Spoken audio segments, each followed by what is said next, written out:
가솔저 큐티행전 로마서 13장 11절부터 14절입니다.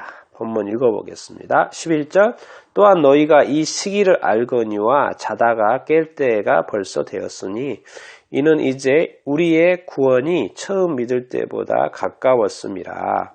12절 밤이 깊고 낮이 가까웠으니 그러므로 우리가 어둠의 일을 벗고 빛의 갑옷을 입자. 13절 낮에와 같이 단정히 행하고 방탕하거나 술 취하지 말며 음란하거나 호색하지 말며 다투거나 시기하지 말고 오직 14절 오직 주 예수 그리스도로 옷 입고 정욕을 위하여 육신의 일을 도모하지 말라. 오늘 이 말씀입니다. 우리가 이렇게 앞만 보고 이렇게 열심히 살 수밖에 없죠. 먹고 사는 것이 바쁘고 또 이렇게 살아가는 것이 또 바쁘고 그렇습니다. 그러나 우리가 늘 인지해야 되는 게 있습니다. 이 세상의 역사는 우리 각 개인의 역사이기도 하지만 삶이고 인생이기도 하지만은 하나님의 역사이기도 하고요. 하나님의 어떤 때가 있고 하나님의 또 역사가 있는 것이 분명합니다. 우리 집은 우리가 돈 주고 샀기 때문에 우리 것이라고 말을 할 수 있습니다. 그러나 지구는 통째로 하나님이 만드셨기 때문에 하나님의 것이죠. 그런 것처럼 우리의 역사가 있는 것처럼 우리의 것이 있는 것처럼 하나님의 것이 있고 우리의 때가 있는 것처럼 하나님의 때가 있는 것입니다. 이 사도 바울 선생님도 이 로마에 있는 교회에게 이 편지를 이렇게 쓰면서 오늘 본문을 보니까 또한 너희가 이 시기를 알거니와 자다가 깰 때가 벌써 되었으니 이는 이제 우리의 구원이 처음 믿을 때보다 가까웠음이라. 사도 바울 선생님도 예수를 믿지 않다가 다메섹에서 예수를 믿게 됐고 이제 복음 전도자가 되어서 복음을 전했고요. 그리고 이제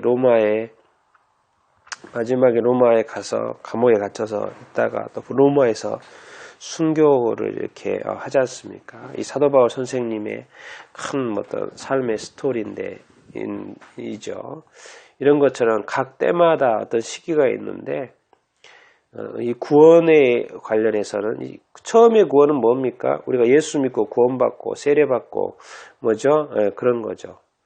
그리고 그러면서 구원받은 이후에 어떤 삶을 살게 되지 않습니까? 그래서 우리 그런 어떤 삶을 살아왔고 그리고 이제 우리의 구원이 처음 믿음부터 가까웠다는 것은 어떤 느낌이 드십니까? 이 본문을 읽으면 예수 그리스도의 어떤 재림과 어떤 관련이 됐지 않습니까? 처음 믿는 것은 예수 그리스도의 초림과 관련이 있겠죠. 근데 근데 이 초림 예수 그리스도를 믿고 있는데 또 우리의 구원이 가까웠단 말은 또 무슨 말입니까? 그것은 예수 그리스도의 어떤 재림, 우리가 예수 그리스도를 이제 믿음으로 믿는 이 단계에서 예수 그리스도의 얼굴을 직접 보는 단계의 구원 아니겠습니까? 우리의 구원이 처음 믿을 때보다 가까웠다. 예수 그리스도의 어떤 재림. 그러면 주님이 재림이 가까웠고 예수님을 직접 만날 때가 가까웠다면 그야말로 자다가 깰 때죠. 자다가 깨서 뭐 합니까? 그죠? 12, 13절이겠죠. 14절. 이제 예수님은 이제 더 이상의 어떤 시간도 없고 이제 주님을 직접 만나는 것입니다. 그러면 그런 입장에서는 만날 준비를 하는 게 합당하죠. 그 만날 준비가 뭐겠습니까? 12절. 밤이 깊고 낮이 가까웠으니 이 밤이 이제 이미 다 갔다는 거예요. 이제 낮이 가까웠다는 거예요. 영어로도 보면 attend, 낮이 아예 이제 손에 있어요. the night is far gone. 이미 밤은 멀리 갔다라는 것입니다. 이미 멀리 갔다라는 거예요. 밤이 지금 깊었다. 지금 밤이다라는 말이 아니고 이미 밤은 이제 멀리 갔다라는 거예요. 뭐입니까? 이제 the day is at hand. 낮이 이미 손에 있다는 거, 가까이 있다는 거, 가까이 왔다라는 거예요. 이런 시기를 우리가 감지할 수 있으면 얼마나 좋겠습니까? 너무 이렇게 눈에 보이는 것만 우리가 그리고 앞에 있는 이렇게 현실적인 이 문제에 너무 이렇게 몰입되다 보니까 이 하나님의 때를 우리 자꾸 놓치는데 주님의 재림이 정말 가까웠다면 이제 할 일은 우리가 어둠의 일을 벗어야 되겠죠. 빛의 갑옷을 입어야 되지 않겠습니까? 예, 어둠을 가지고서 주님을 만날 수는 없습니다. 뭐죠? 예, 빛된 주님을 만나야죠. 그리고 우리도 세상에 빛이 되라고 말씀을 이렇게 하셨지 않습니까? 빛의 갑옷 딱 생각하니까 뭐가 생각나십니까? 예, 하나님의 전신갑주 이런 거 생각나지 않습니까? 자, 13절 보면 뭐죠? 낮에와 같이 단정해야 하고, 낮이 가까웠으니까 낮에와 같이 행해야 하고, 그것이 이제 단정이라고. 거기에 이제 영어로는 properly 하게, 낮에와 같이 맞게, 적절하게, 합당하게 이렇게 살아야죠. 그럼 그 반대말은 뭐겠습니까? 밤의 일, 어둠의 일 뭐예요?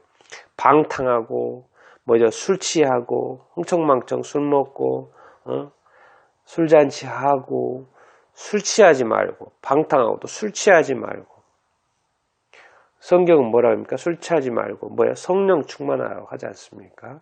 술 취하지 말고 음란하고 이 성적인 어떤 부도덕 섹슈얼 섹슈얼 뭐라고 그랬습니까? 섹슈얼 이모랄리티 뭐야? 성적 부도덕 음란하고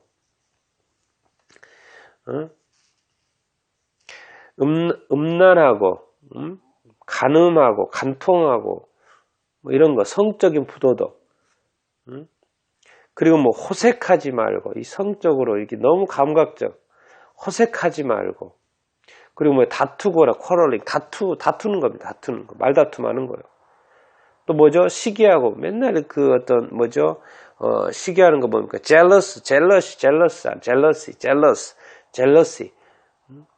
시기 질투 칭찬, 격려, 위로 잘한 걸 잘했다고 말해야지 왜 잘한 걸 잘했다고 안 하고 누가 잘 되면 또 배가 아픕니까? 시기 질투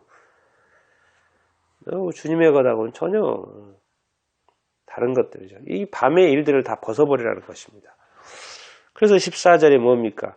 예수 그리스도로 옷 입으라는 거예요. 하나님의 전신갑주 입으라는 거 아닙니까? 예수 그리스도로 옷 입으라는 거예요. 예수 그리스도의 옷은 뭡니까?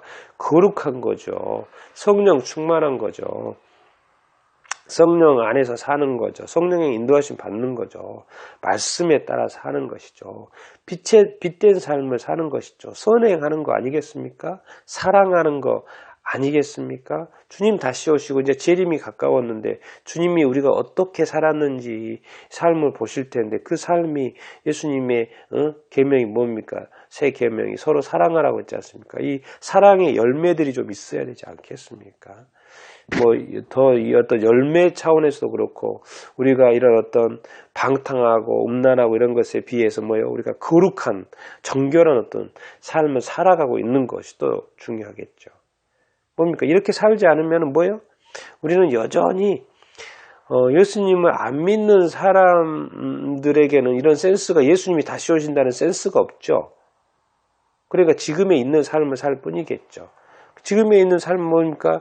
전형적으로 육체를 위해서 살 수밖에 없어요. 의식주를 위해서 살 수밖에 없습니다. 정욕을 위해서 살 수밖에 없어요. to gratify its desire. 욕망을 만족시키기 위해서, 채우기 위해서, 정욕을 위해서 육신의 일을 도모할 수밖에 없죠. For the flesh. 육체의 일, 육신의 일, 육욕을 위해서 늘 뭘 생각하고 준비하고 하려고 하고 육체를 위해서 정욕을 위해서 뭔가 이렇게 생각하고 고민하고 계획하는 게 아니라 도모하지 말라. Make no provision for the flesh. 육체를 위해서 뭔가 자꾸 마련하려고 하고 준비하려고 하고 제공하려고 하지 말라는 거예요. 뭘 위해? Put on the Lord Jesus Christ. 예수 그리스도, 주 예수 그리스도로 입으라는 거예요. 옷 입으라. 이렇게 말씀하고 있습니다. 예수 그리스도가 다시 오신다니까요. 재림하실 때가 가까웠다니까요. 그러면 상식적으로 예수 그리스도로 옷 입는 것이 합당하지 않습니까?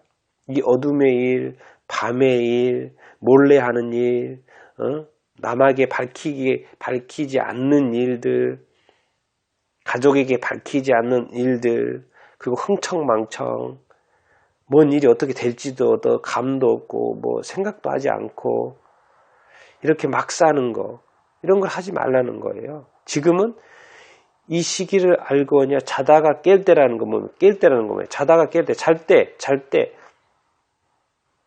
잘 때가 아니고 깰 때라는 거. 뭐예요? 정신적으로 좀 깨이고 영적으로 좀 이렇게 깨이고. 왜? 주님이 가까이 다시 오신 재림이, 우리의 구원이 아주 가까웠기 때문이라고 말하고 있습니다. 지금 세상에 돌아가는 일들, 일어나는 사건들, 지금 중동에서 일어났던 사건들, 곧 전쟁 위기, 여러 가지 소식들이 많이 이렇게 들리고 있습니다. 그것은 결국 또 모든 어떤 주님의 재림과의 관계되어 있고요. 질문 1번 보면은 주님의 재림의 때가 더욱 가까워졌다는 생각을 하고 계십니까? 과연 우리는 주님의 재림을 기다리고 있고 소망하고 바라고 있습니까? 우리의 소망과 상관없이 주님의 때가 되면 오시겠죠. 우리 그런 것에 대해서 분명히 이렇게 깨달아야 합니다. 우리의 생각에 떼어 오시는 게 아닙니다. 주님이 하나님의 때에 주님은 어김없이 오실 거예요. 그런데 여러 가지 징조, 사건, 현상들을 이렇게 보니까 우리도 그런 것은 보라고 했고 예수님이 말하지 않습니까? 그런 걸 보고 준비하라고 말하지 않았습니까? 때는 모르지만, 정확한 때는 모르지만 그 징조들이 있을 거라고 말씀하셨어요. 그래서 그런 징조들이 지금 나타나고 있지 않습니까? 복음이 전해진 지도 2000년이 지났습니다. 지금은 예수님은 1세기라면 지금 21세기입니다. 전 세계 복음이 전해졌죠. 질문 2 보면 오늘 본문에서 주님의 재림을 맞이하는 자세는 어떤 게 쭉 다 나와 있습니다. 어떤 자세로 주님의 재림을 맞이하라. 주님이 재림하시니까 주님의 옷을 입고 주님의 빛의 갑옷을 입고 주님을 맞이해야지 단정한 모습으로 맞이해야 되지 않겠습니까? 지금까지 오늘 이전의 삶을 한번 다시 돌아보고 우리가 어떻게 사는지를 돌아보고 크리스찬이라면 주님의 다시 오심을 준비하는 차원에서 오늘 말씀에 의거하여서 우리가 어떤 행동을 해야 되는 건지 버릴 건 다 버려야 됩니다. 그것을 가지고 쥐고 주님 앞에 설 수는 없습니다.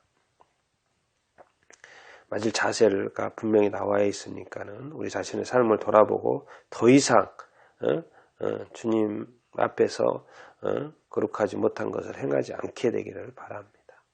그리고 오늘 본문을 따라서 이 말씀법에 따라서 순종해야 될 내용이 무엇인지 또 순종하고 싶고 어떻게 무엇을 실천해 보고 싶은지 결단하고 또 실행해 보는 오늘 하루가 되기를 이렇게 바랍니다. 이제 주님의 얼굴을 직접 볼 날이 점점 더 가까워지고 있습니다.